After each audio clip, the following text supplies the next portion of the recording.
அனைவருக்கும் ஆன்மீக வணக்கம். நம்ம இன்றைக்கி ஆன்மீக சேனலில் பார்க்கக்கூடிய தலைப்பு பார்த்திங்கன்னா, திருப்பதிக்கு சென்று நாம் எப்படி வணங்கினால் நமக்கு திருப்பதி சென்ற முழு பலனும் கிடைக்குன்றதை பற்றி தான் இந்த வீடியோவில் பார்க்க போகிறோம்.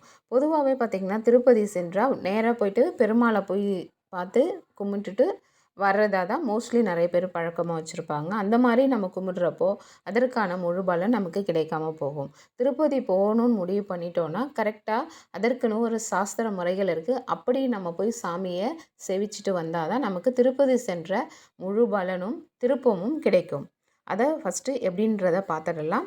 அதற்கு முன்னாடி நீங்கள் நம்மளோட சேனலுக்கு புதுசாக இருந்தீங்கன்னா ப்ளீஸ் சப்ஸ்கிரைப் பண்ணிக்கோங்க. பக்கத்தில் இருக்க பெல் ஐக்கனை கிளிக் பண்ணிக்கோங்க. அப்போ தான் நான் போடக்கூடிய வீடியோஸ் உங்களுக்கு வரும். நீங்கள் பார்த்து தெரிஞ்சுக்கலாம். சரி, வாங்க வீடியோக்குள்ளே போய்ட்டு டீட்டெயிலாக பார்க்கலாம்.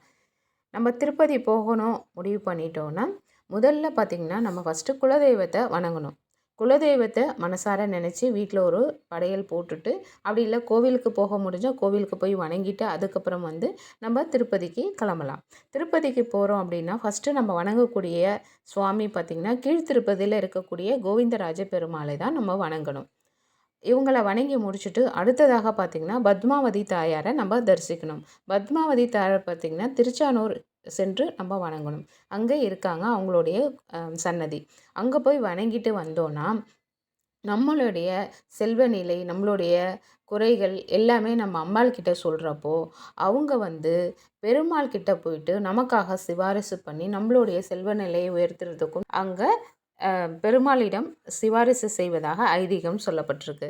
ஸோ திருச்சானூர் சென்று அம்பாளை வணங்கிட்டு அதுக்கப்புறமா பார்த்திங்கன்னா திருப்பதியில் இருக்கக்கூடிய புஷ்கரையில் நீராடிட்டு அல்லது கை காலை கழுவிட்டு அதுக்கப்புறம் தான் நீங்கள் பெருமாள் கோவிலுக்கு போயிட்டு பெருமாளை பார்த்து வேண்டிக்கலாம், சாமி கும்பிட்டுட்டு வரணும். இது மாதிரி முறையாக நம்ம திருப்பதி சென்று நாம் சுவாமியை வணங்கி வந்தால் கண்டிப்பாக நம் வாழ்க்கையில் நல்ல ஒரு திருப்பம் உண்டாகும்.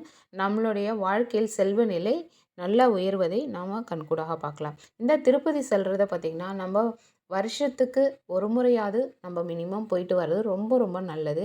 இந்த முறையில் தான் நம்ம திருப்பதி சென்று நம்ம வணங்க வேண்டும். இப்படி செய்தால் மட்டுமே தான் நமக்கு முழு பலனும் கிடைக்கும். கண்டிப்பாக இனிமேல் திருப்பதி போகிறவங்க இந்த வீடியோ பார்க்குறவங்க இந்த மாதிரி தெரிஞ்சுக்கிட்டு நீங்கள் போய் சுவாமியை சேவிச்சிட்டு வாங்க. அப்போ உங்களுக்கான பலன் முழுவதுமாக கிடைக்கும். இந்த வீடியோவில் சொன்ன இந்த பதிவு பார்த்திங்கன்னா உங்களுக்கு கண்டிப்பாக பயனுள்ளதாக இருந்திருக்கும்னு நினைக்கிறேன். இந்த வீடியோவில் சொன்ன இந்த தகவல் பிடிச்சிருந்துச்சுன்னா லைக் பண்ணுங்கள், ஷேர் பண்ணுங்கள், கமெண்ட் பண்ணுங்கள். இவ்வளோ நேரம் பொறுமையாக பார்த்ததுக்கு நன்றி. நற்பவி நற்பவி நற்பவி.